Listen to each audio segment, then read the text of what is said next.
ও ছেলেরা, ও নওজোয়ান যুবকেরা, ও আমার মুরব্বিয়ান বাপ, অন্যায় হলে আমার করে দেবেন মাপ। আমার নাম সাদ্দাম, আমার নেই কোনো দাম, কথাগুলো হবে টাইগার বাম। শুনলে আসবে অনেক কাম, দিতে পারবো না আপনাদের সময়ের দাম। আমি যে কথা বলছিলাম লক্ষ্য করলে দেখতে পাওয়া যায় আল্লাহর নবী সাল্লাল্লাহু আলাইহি ওয়াসাল্লাম বললেন, ও মা জননী, বাচ্চার জন্য যে কাজটা করতে হবে ওই কাজটা হলো অত্যন্ত কঠিন। আল্লাহর নবী সাল্লাল্লাহু আলাইহি ওয়াসাল্লামের কাছে দাঁড়িয়ে মা জননী বললেন, ইয়া রাসূলুল্লাহ, আমি বাচ্চার জন্য ওই কঠিন কাজ করে দেব, ওই কঠিন কাজ করে দেব। অত্যন্ত দুঃখের সাথে বলতে হয়, এখন প্রত্যেকটা বাড়িতে দুটো তিনটে করে খাট তক্তা বসাছে না নাই? খাট তক্তা বসাছে না নাই? কিন্তু 30 বছর আগে আমরা যখন মায়ের কোলে, তখন কি বাড়িতে বাড়িতে খাট ছিল বলে মনে হয়? তক্তাবসো খুব কম, তক্তাবসো খুব কম। এখন বাড়িতে বাড়িতে খবর নেন, ব্ল্যাঙ্কেট 3টে 4টে তোলা আছে না নাই? কুটুম আসলে কিন্তু তারা ব্যবহার করবে। কিন্তু আমরা যখন কোলে ব্ল্যাঙ্কেট তুলে রাখা ছিল না, ব্যবহার করতে সেই পাতলা পাতলা গায়ে ফুটে যেত কম্বল, চটের বস্তা মতো মনে নেই ওই কম্বল। মা শুইয়ে দিয়েছে ডান দিকে, হঠাৎ পেচ্ছাপ করে দিয়েছি, রাতের বেলা দিয়ে কাঁপছি। বাড়িতে তো কারেন্ট নেই, এলাকায় কারেন্ট নেই। মা ঘুমের ঘরে হাত দিচ্ছে, অর্থাৎ টেস্টার ঠেকাচ্ছে, টেস্টার দিয়ে দেখছে, হ্যাঁ লাতে ঝেড়ে দিচ্ছে। মা তুলে বাম দিকে শুইয়েছে, আবার বাম দিকে 2 ঘন্টা পর যখন ঝেড়ে দিয়েছে আবার কাঁপছে, ডান দিক ভিজলো বাম দিক ভিজলো, এক্সট্রা কাটা কম্বল কিছু নেই। মা পেচ্ছাপের উপরে শুয়ে পড়ে বাচ্চাকে বুকের উপরে নিয়ে হাতটা দিয়ে চেপে ধরে রাখে, যাতে আমার বাচ্চার কোন রকম ঠান্ডা না লাগে। আর এখন বাচ্চাদের পড়ানো হচ্ছে কি? প্যাম্পার্স। পড়িয়ে দাও। শুধু প্যাম্পার্স না, প্রথম খাট, তার উপরে সব আপনার গদি, তার উপরে ওয়াল্লাহ তোষক, আবার তোষক না দিলে স্পঞ্জের গদি, আর তার উপরে দিচ্ছে আপনার অয়েল কেলাপ। অয়েল কেলাপ দস্তরখানা মতো দেখেন না, বুড়ো লোকরা মনে মনে করছে কি অয়েল কেলাপ, ও কি আর মদিনা থেকে এনেছে? না, এখন ওরকম বেরিয়েছে চাচা, 2G লোক তো সব টাওয়ার পাবেন। অয়েল কেলাপ, অয়েল কেলাপের উপরে বাচ্চা শোয়ানোর আগে আবার খেতা, আর তারপরে পরিয়ে দিচ্ছে প্যাম্পার্স। প্যাম্পার্স যখন পরিয়ে দিচ্ছে, ও সারা রাত যা করবে সব মাল গুডাউনে জমা হবে, সকালবেলা বার করে ফেলে দেবে। কিন্তু লক্ষ্য করলে দেখতে পাওয়া যায়, ও ছেলেরা ছেলেরা একবার নিজের বিবেককে প্রশ্ন করো, 30 বছর আগে তখন তো এসব কিছু ছিল না। তখন তোমার বাপ আমার বাপ, তোমার মা আমার মা আমাদের কত কষ্ট করে মানুষ করেছে। এখন বাচ্চাকে কোলে তুলে নিয়ে নাচাচ্ছ আর খাচ্ছ আর নাচাচ্ছ আর বলছো, এর মানুষ করতে গিয়ে মাথার ঘাম পায়ে পড়ছে, কত টাকা খরচা হয়ে যাচ্ছে। কিন্তু একবার তুমি ভাবো ভাবো ভাবো, কোলে নিয়ে বলছো এ কি বড় হয়ে ভাত দেবে? ও তো এখন 3 বছর বয়স, 2 বছর বয়স, বড় হয়ে ভাত দেবে কি না এটা তুমি কল্পনা করছো, মনে মনে ভাবছো।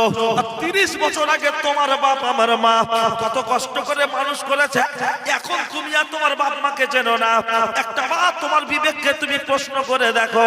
ও ছেলেরা, ও নওজোয়ান যুবকেরা, শুনে রেখে দাও, জেনে রেখে দাও, আল্লাহর নবী সাল্লাল্লাহু আলাইহি ওয়াসাল্লাম যখন বললেন মা জননী, ওই জায়গা থেকে বললেন, ইয়া রাসূলুল্লাহ, কি কঠিন কাজ করতে হবে বলুন।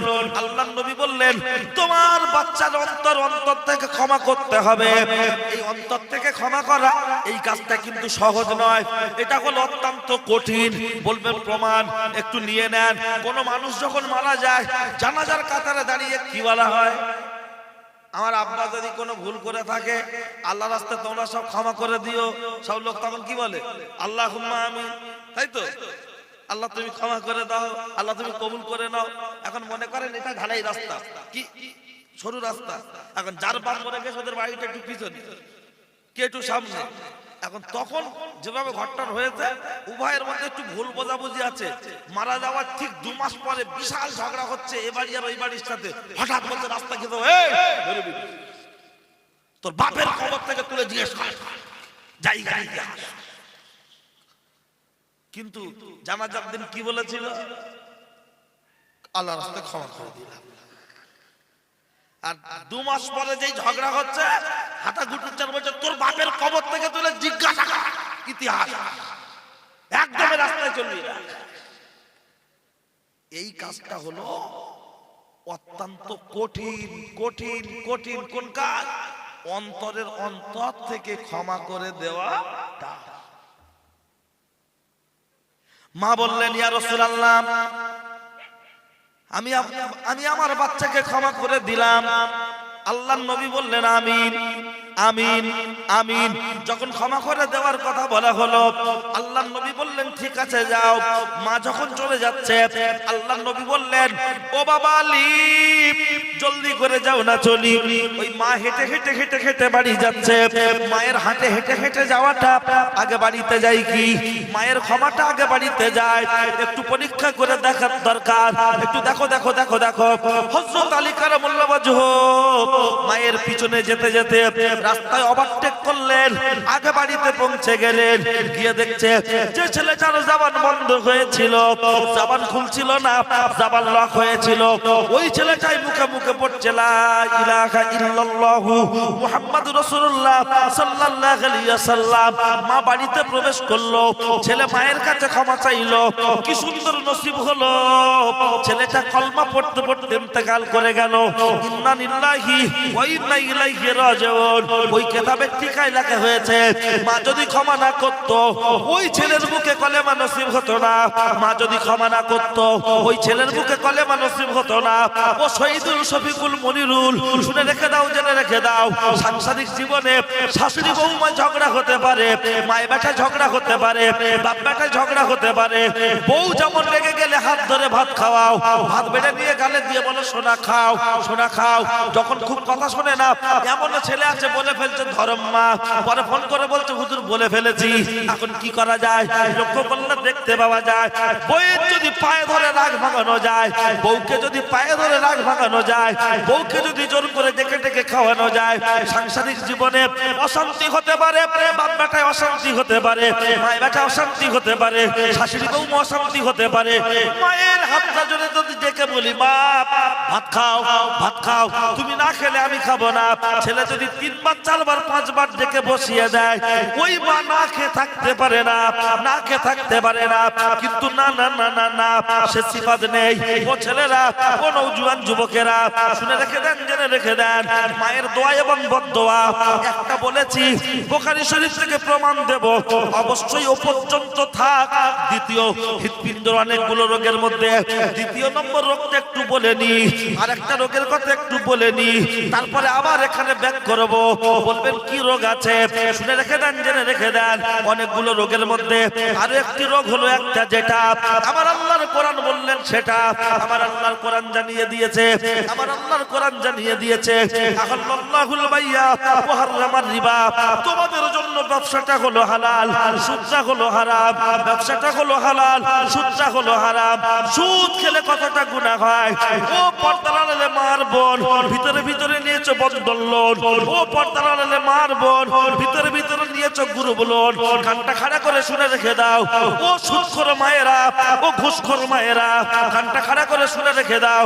যেখানে আল্লাহর নবী বলেছেন, আল্লাহর নবী বলেছেন, আর রিবা সাবুনা গুবান আইসারুহা আন ইয়ানকিয়া রাজুল উম্মাহু। সুদ খেলে যারা সুদ খায়, শুনে রেখে দাও, জেনে রেখে দাও, সুদ খেলে 70 ধরনের গুনাহ হয়। সুদ খেলে 70 ধরনের গুনাহ হয়। তার মধ্যে সবচাইতে ছোট গুনাহ হলো যেটা, তার মধ্যে সবচাইতে ছোট গুনাহ হলো যেটা নিজের মায়ের সাথে বিবাহ করা, নিজের মায়ের সাথে বিবাহ করা। নিজের মায়ের সাথে যদি একটা রাত কাটানো হয়, যতটা গুনাহ হয়, একটা পরপুরুষের সাথে 36 বার জেনা করলে যতটা গুনাহ হয়, যারা সুদ দিচ্ছে, সুদ নিচ্ছে, কতটা পরিমাণ গুনাহ হচ্ছে। ও বড় ভাবি, ঘন্টার ভিতরে খামটা নাচ করছো, অথচ বন্ধনের স্যার যখন চলে আসছে, বন্ধনের স্যারের পাশে বসে বসে গা ঘাসাচ্ছ, গা ঘষছো, গা ঘষছো, অথচ পাড়ার ভিতরে ছেয়ে গেল বন্ধনের স্যারের সাথে বিশাল হাসি খুশি ভাব। দেখলে মনে হবে বন্ধনের স্যার মনে হয় ক্লাস 5 এর লাভাত ছিল, ক্লাস 10 ছিল, তখন মনে হয় আলাদা হুপ কানেকশন ছিল। এমন ঘন্টার ভিতরে খামটা নাচ করছে।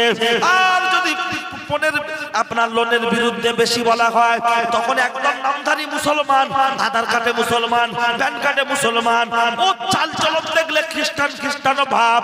তারা বলে হুজুররা মাইক ধরলে বলছে সুদ খাওয়া যাবে না, সুদ খাওয়া যাবে না। আমার মেয়ের 15 দিন পর বিয়ে, কেউ টাকা ধার দেয় না।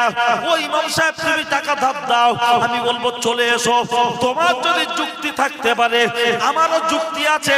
আগে তুমি নিজেকে স্বীকার করো তুমি কাওরা বাগদিনা মুসলমান, তারপরে তোমার সাথে আমার যুক্তি।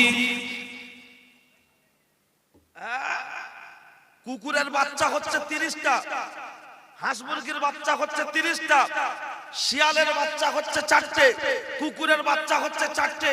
আজ পর্যন্ত শিয়াল কোনদিন বলেছে ওগো টিএমসি সরকার আমাদের জন্য 2-4টে হাঁস মুরগি ছেড়ে রাখার দরকার? তাহলে খাবো কি? আজ পর্যন্ত কেউ বলতে পারবে? হাঁস মুরগি মেয়েরা তুলতে ভুলে গেলে, হাঁস মুরগি মেয়েরা তুলতে ভুলে গেলে শিয়ালের সেদিন জামাই নাচতে হয়। কথা ঠিক না ভুল? বাকি দিন শিয়াল কি খায়? কুকুর। আজ পর্যন্ত কেউ বলতে পারবেন যে কুকুরের কোন 2 টাকা কেজি কার্ড আছে চাল পাবে কন্ট্রোল থেকে? গরুর কোন রেশন কার্ড আছে? হাঁস মুরগির কোনদিন প্যান কার্ড আছে? তা হাঁস মুরগির যদি প্যান কার্ড না থেকে খাওয়াচ্ছে কে? মমতা ব্যানার্জি, নরেন্দ্র মোদী। আমার আল্লাহ বলছেন ওমা মিন দাব্বাতিন ফিল আরদি ইল্লা আল্লাহু রিজকুহা। কোরআন শরীফ 12 পারা, গল্প করছি না। তাহলে আমরা আশরাফুল মখলুকাত, সৃষ্টি জগতের শ্রেষ্ঠ। আল্লাহ যদি কুত্তার বাচ্চাকে খেতে দেয়, ছাগলের বাচ্চাকে খেতে দেয়, আমার আল্লাহ যদি শুকরের বাচ্চাকে খেতে দেয়, হাঁস মুরগিকে খেতে দেয়, আমরা আশরাফুল মখলুকাত, আল্লাহ আমাদের খেতে দেবেন না দেবেন না? আসলে সে বিশ্বাস নেই। মাঝখানে একটা কথা বলি, এই রেজেকের উপরেই যখন কথা উঠেছে বলছি, আর বন্ধন আরো দিচ্ছি। হ্যাঁ, অন্তত একটু ঠান্ডা হোক। মেয়েরা কি সুন্দর চুপ করে গেছে দেখছেন, একদম পুরো ঠান্ডা। আসলে ওদের এফএম রেডি হয়ে হাত দেওয়া হয়নি তো। অন্য অন্য কথা বলছিল, মনে মনে করছে হুজুর আজ মনে হয় অন্য হুজুর, আমাদের কথা কিছু বলেন। আর মেয়েদের দেখবেন যতই মারুক খালি বলবে গায়ে হাত দিয়ে দেখ, বলে না বলে না, গায়ে খালি বলে গায়ে হাত দিয়ে দেখ। কিন্তু আমরা বেটা ছেলে আমরা জানি পাকা 5-এ চলুক আর 3-এ চলুক, গিলতে একই আছে। খালি বলছে হাত দিয়ে দেখ, 2 হাত দিল, শুয়ে বুড়ো হয়েছে হাত দে, আবার 2টা দিল, লাস্টে মার খেয়ে বলছে ওলা উঠলো তোর হাতে বাজ পড়বে, আল্লাহ বিচার করবে। তাই এই কথাটাই যদি 10 মিনিট আগে বলতো ও কি আর বেশি মার খেত? কিন্তু না, ওদের বুদ্ধি কম, বকে বেশি, ভাগে জমি জায়গা। আবার মুখ ব্যাখ্যা কেমন জানেন, কথায় কথা স্বামী বলে তোর মুখ দেখলে আমার জান জ্বলে। তা আমার মুখ দেখলি জান জ্বলে যা, তোর বোনাইয়ের মুখ দেখবি? কথায় কথা বলে তুমি আমার কি দেছো, কি দেছো? আরে তোর কি দেবো? বিয়ে করি যখন 56 কেজি, এখন মেপে দেখ 86 কেজি। তুই কি চাস? না সোনা দানা না দিলে 2 তলা বাড়ি, শহর, বেনারসি শাড়ি দাও। কথায় কথা বলে কি দেছো?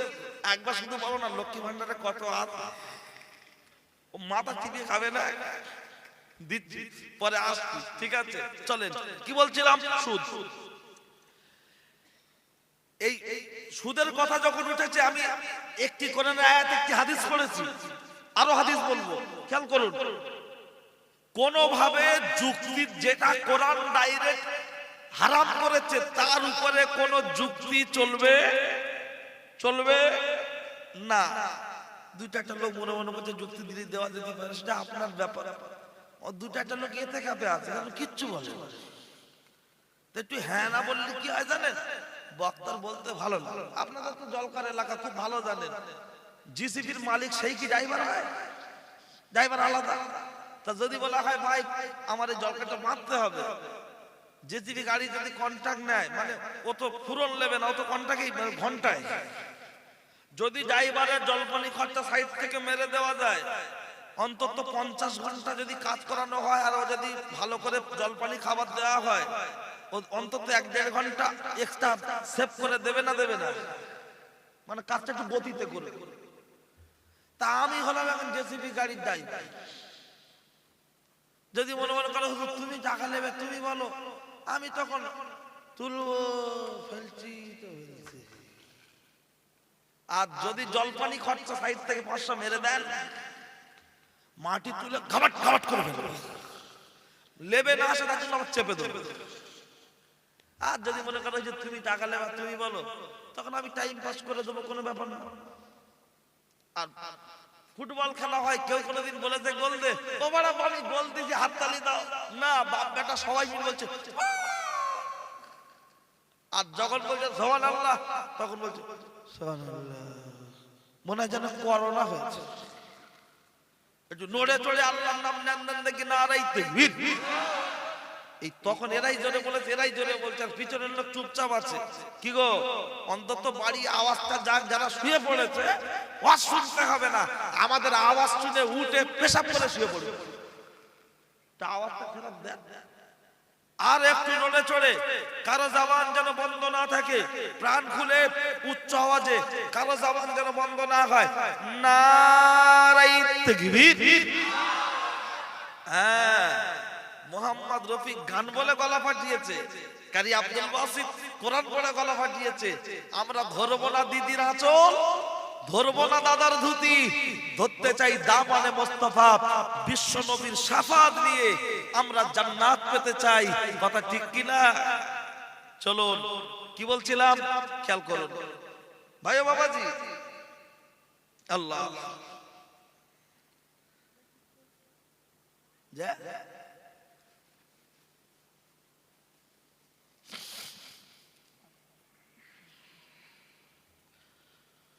ও ছেলেরা, আমার উজুয়ান যুবকেরা, ও আমার মুরব্বিয়ান বাপ, অন্যায় হলে আমার করে দেবেন মাপ।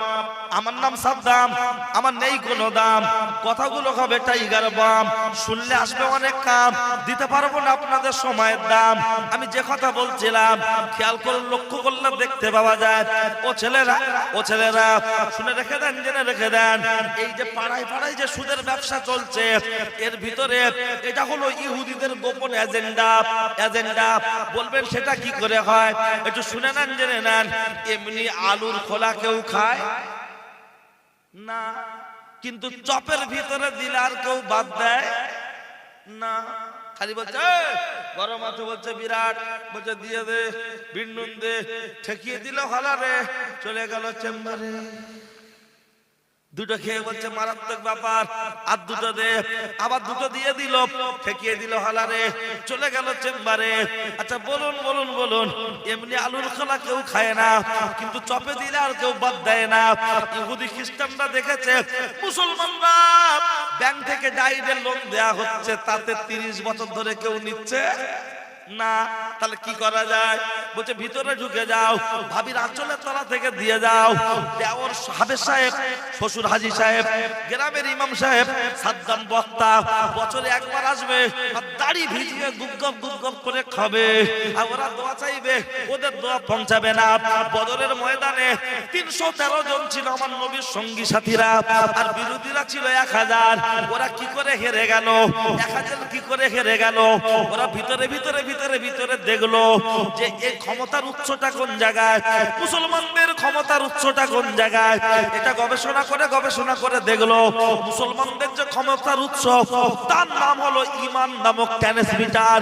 ঈমান নামক ট্রান্সমিটার, ট্রান্সমিটার যদি ফিউজ কেটে দেওয়া হয়, গোটা পাড়াটা যেমন অন্ধকার হয়ে যাবে। মুসলমানদের ঈমান নামক ট্রান্সমিটারটা যদি ধরিয়ে দেওয়া যায়, তাহলে গোটা পাড়া ঠান্ডা হয়ে যাবে। এটা হলো ইহুদির এজেন্ডা, এটা হলো ইহুদির এজেন্ডা।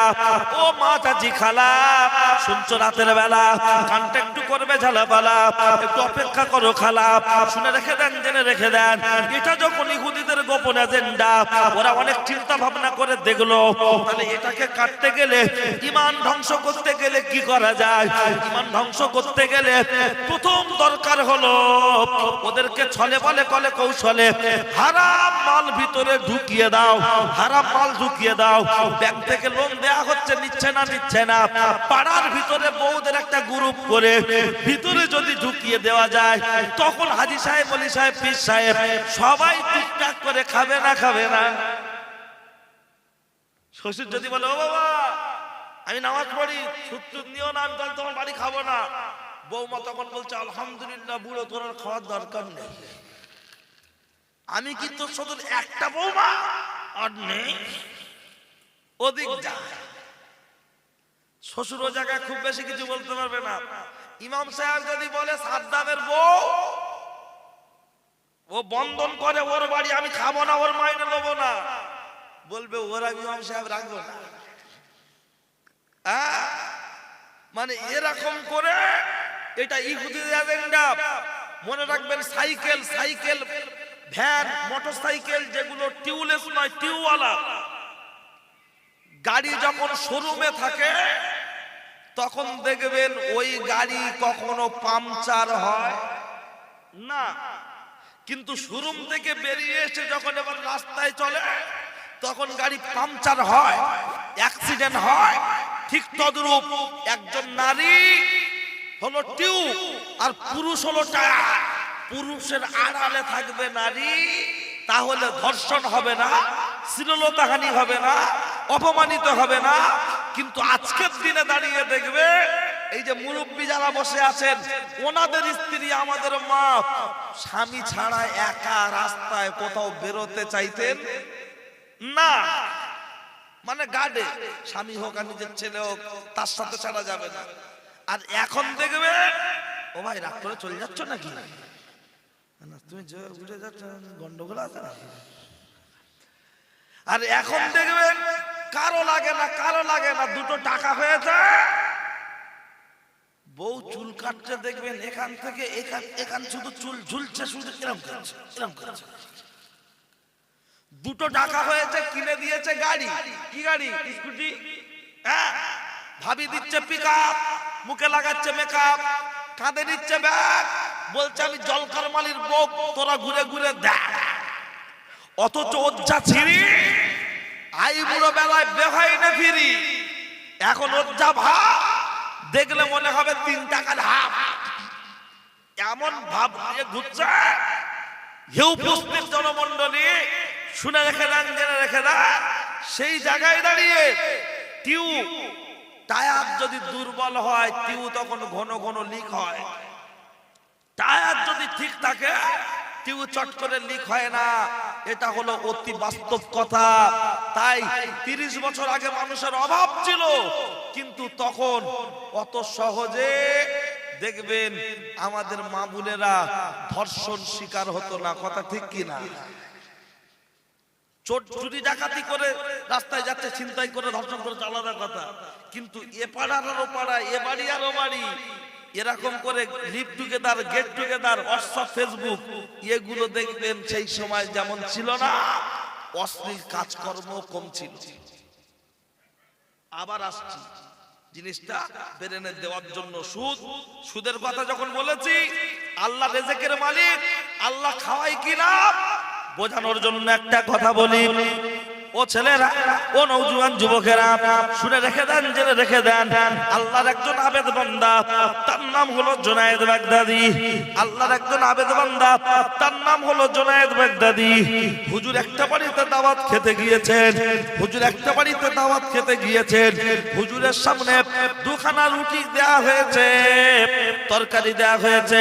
হুজুর 2টা রুটির মধ্যে একটি রুটি ছিঁড়ে খেতে শুরু করেছে, আর ওই রুটিটা ছিঁড়ে হুজুর যখন টুকটুক টুকটুক টুকটুক করে খাচ্ছেন, এমন সময় একটা আপনার বক, শগুন, কাক, এই টাইপের কি পাখি তা জানি না, এই ধরনের একটা পাখি উড়ে আসলো।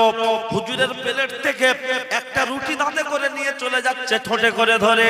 হুজুর খুব রেগে গেলেন, কারণ হুজুরের খাবার পাত্র থেকে যখন তুলে নিয়ে যাচ্ছে, রেগে যাওয়ার কারণ আছে না নাই? হুজুর খুব রেগে গিয়ে ওই পিছনে পিছনে দৌড়াতে শুরু করেছে। কিন্তু পাখি যখন উপর দিয়ে যাচ্ছে আর মানুষ যখন নিচে দিয়ে হাঁটবে, খানা খন্দক জমি জল কর কম বেশি পড়বে কি পড়বে না, গাছ গাছালি, হুজুর ওটাকে নিশানা করে খুব রেগে রেগে রেগে রেগে যাচ্ছে। গিয়ে দেখলো দূরে একটা গাছের উপরে ওই পাখিটা বসেছে। হুজুর খুব রেগে গিয়ে পাখিটার দিকে এক দৃষ্টি তাকিয়ে আছে। পাখিটা যখন এক দৃষ্টি তাকিয়ে আছে আর ওই পাখিটা লাফাতে লাফাতে লাফাতে লাফাতে একটা একটা করে ডাল নিচের দিকে আসছে। আর এই নিচের দিকে এসে এরকম একটা জায়গায় পাখিটা দাঁড়িয়ে ওই রুটিটাকে দুটো পা আর ঠোঁটটা দিয়ে রুটিটা ছিঁড়ে টুকরো টুকরো টুকরো টুকরো করছে। আর উপর থেকে আস্তে করে রুটিটা ফেলে দিচ্ছে। আর নিচে একটা মানুষ এমন করে হাত গাছের গায়ে বাঁধা, দেখছে তার গালে রুটিটা পড়ে যাচ্ছে, রুটিটা গালে পৌঁছে যাচ্ছে। হুজুর দাঁড়িয়ে দাঁড়িয়ে দেখছে আর বলছে, আরে ও পাখি, ও পাখি, ও পাখি, তুই একটা রুটি কেন নিয়ে আসলি? তুই তো ইচ্ছা করলে দুটো রুটি নিয়ে আসতে পারতিস। এ কেমন কি জিনিস দেখছি। হুজুর দাঁড়িয়ে দাঁড়িয়ে দেখছেন রুটিটা যখন খাওয়ানো হয়ে গেল, পাখিটা উড়ে চলে গেল। উড়ে চলে যাওয়ার পরে কিছু সময় পরে লক্ষ্য করলে দেখতে পাওয়া যাচ্ছে কোথা থেকে একটা কাপড় জোগাড় করে ওই পাখিটা এমন করে ভিজিয়ে নিয়ে আবার ওই মানুষটার মাথার উপরে বসে, ডালের উপরে বসে দুই ঠোঁটে করে কাপড়টা চাপ দিচ্ছে। আর গাছের গায়ে বাঁধা থাকা মানুষটার গালে গিয়ে ওই পানিটা টপ কেটে পড়ছে। আর মানুষটা তা পান করছে।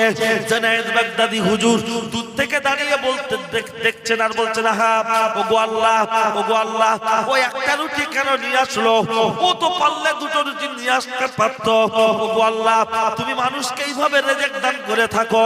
যেই পাখিটা পানি খাইয়ে উড়ে চলে গেল, আর জুনায়েদ বাগদাদি হুজুর জিজ্ঞাসা করতে লাগলেন, ওগো আল্লাহর বান্দা, তোমার অবস্থা সম্পর্কে একটু জানতে চাই। তখন গাছে বাঁধা লোকটা বলতে লাগলো, ওগো আল্লাহর বান্দা, শুনে রেখে দাও, জেনে রেখে দাও, আমি এই ভিতরটায় কাজ করছিলাম। আমি কাজ করছিলাম, জঙ্গলের দস্যু ডাকাতের হাত আমার মেরে বন্ধ করে দিয়ে আমার টাকা পয়সা ধন সম্পদ যা ছিল আমার কাছ থেকে ছিনিয়ে নিয়েছে। আর গাছের গায়ে আমার হাতটা বেঁধে দিয়েছে। আমি আল্লাহর কাছে ফরিয়াদ করেছিলাম, আল্লাহ, মশা মাছি ছাড় পোকা যদি খেতে পায়, আমি তোমার বান্দা গাছের গায়ে বাঁধা, আমি কি রিজিক পাবো না? আমি কি খাদ্য পাবো না? আল্লাহর কাছে ফরিয়াদ করার পরে রে আমার আল্লাহ, আমার আল্লাহ এই কাকের মাধ্যমে, এই পাখির মাধ্যমে আমার গালে রিজিক পৌঁছে দেয়। একবার জোরে বলুন সুবহানাল্লাহ। আল্লাহ কিভাবে রিজিক পৌঁছাচ্ছে? আর আমরা বলছি আজকে তোমার দেখা নয় রে, তোমার দেখা নয়, এ দিলাসি কানা। ইসলাম ধর্ম অত ভালো লাগে না।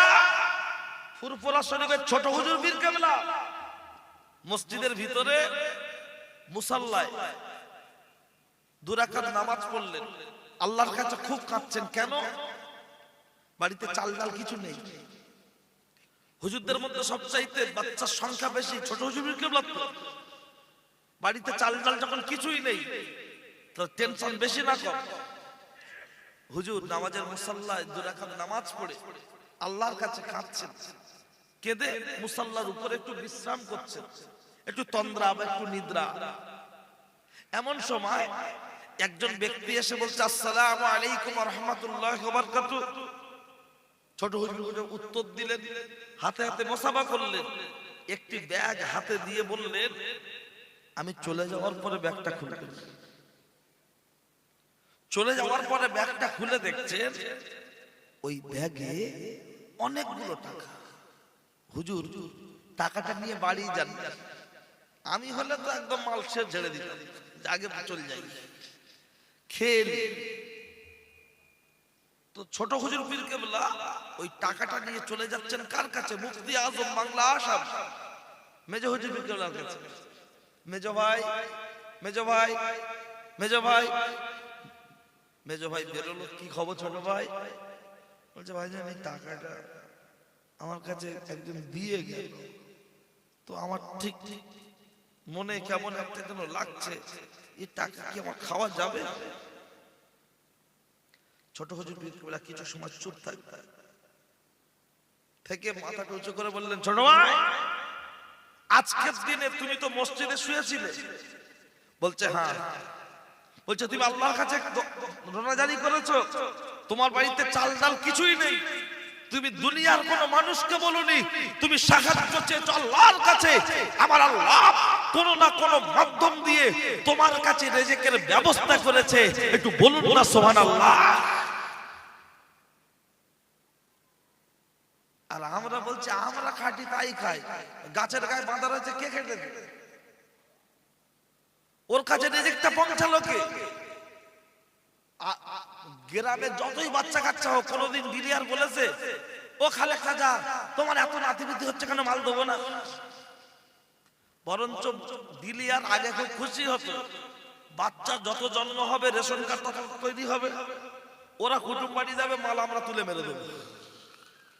আগে হতো না? হতো না। আর এখন বলছে মাল না নাও, না নেবে পরে নেবে, ফিঙ্গারটা দাও, ফিঙ্গারটা দাও। ডিলিয়ার মাল দেয় না, মাল দিয়েছে সরকার, ডিলিয়ার বন্টন করছে। আল্লাহ হলেন সরকার, বাপ আর মা হলেন রেশনের ডিলিয়ার।